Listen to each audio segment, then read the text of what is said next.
اعوذ باللہ من الشیطان الرجیم بسم اللہ الرحمن الرحیم۔ طہارت کی فضیلت۔ صفائی نفس ایمان ہے۔ حضرت مالک اشعری رضی اللہ تعالیٰ عنہ کہتے ہیں کہ رسول اللہ صلی اللہ علیہ وسلم نے ارشاد فرمایا کہ طہارت آدھا ایمان ہے۔ ایک مرتبہ الحمدللہ کہہ دینا ترازو کو نیکیوں سے بھر دیتا ہے۔ سبحان اللہ اور الحمدللہ کہنا زمین اور آسمان کے درمیان ساری جگہ کو بھر دیتا ہے۔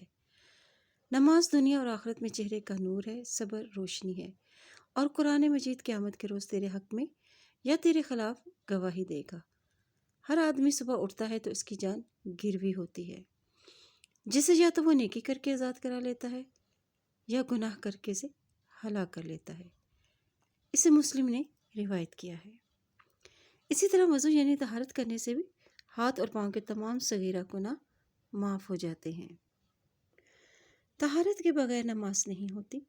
حضرت عبداللہ بن عمر رضی اللہ تعالیٰ عنہ کہتے ہیں کہ میں نے رسول اللہ صلی اللہ علیہ وآلہ وسلم کو فرماتے ہوئے سنا ہے کہ اللہ طہارت کے بغیر نماز قبول نہیں کرتا اور مال غنیمت سے چوری کیے ہوئے مال کا صدقہ قبول نہیں کرتا۔